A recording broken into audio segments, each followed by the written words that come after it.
I love OnePlus. There we go. Hey, what's going on, guys? This is Chris with Android Espionage, back with another video. And this week at one of the many pop-up events that OnePlus hosted to the public, we got some hands-on time with the OnePlus 3. So, jumping right into it, for the very first time in their existence, OnePlus treats us to an all-aluminum unibody design that no longer grants us access to swappable covers. At first glance, you might mistake this for an HTC One M9 with the typical antenna bands and the square camera module, but there are some things that really set this phone apart despite the familiar design. Getting into the internals, there's Qualcomm's Snapdragon 820 processor, a jaw-dropping 6GB of RAM, and 64GB built-in that is non-expandable.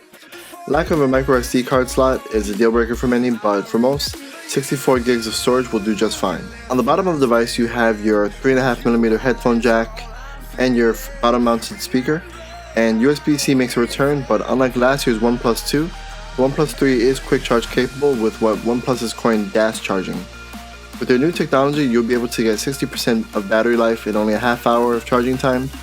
Unfortunately, to take advantage of this feature, you need to use OnePlus's proprietary charger that comes in the box. On the front of the device, we have an 8MP front camera, a 5.5-inch AMOLED display with a resolution of 1920 by 1080. While this seems like a step down in this department compared to all the other current flagships, I honestly found nothing wrong with the 1080p display, even at this size. Viewing angles were just fine with great colors, and I didn't notice any sacrifices in sharpness.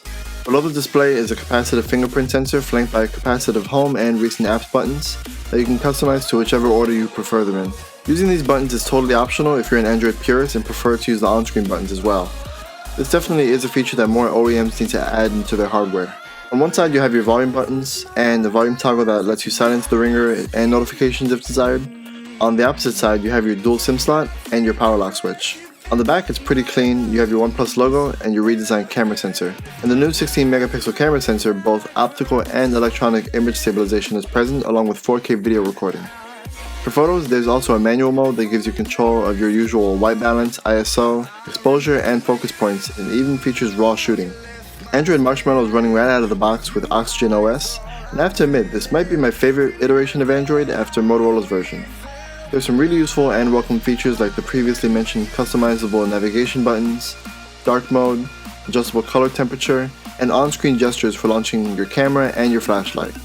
If you do miss being able to personalize your OnePlus device with options like wood and sandstone, OnePlus has got you covered. There are an assortment of very thin cases available that give you access to materials like sandstone, wood, bamboo, and carbon fiber, which is hands down my favorite of the bunch. This not only adds style to a very vanilla design, but also keeps a good grip on it because the phone is very light and very slippery. The OnePlus 3 is unlocked now for $399 online in both silver and gold. I unfortunately won't be picking this up because I'm a Verizon customer and the OnePlus 3 cannot be supported on this carrier. Alright guys, that just about does it for my coverage of the OnePlus 3. I think this could be a great unlocked option with a great design and minimal sacrifices. Tell me what you guys think of the OnePlus 3 in the comment section below. Follow my social media pages, drop a like if you enjoyed this video, and be sure to hit that subscribe button. Thank you guys so much for watching my coverage on the OnePlus 3. This is Chris with Android Espionage, and I'll see you in the next one.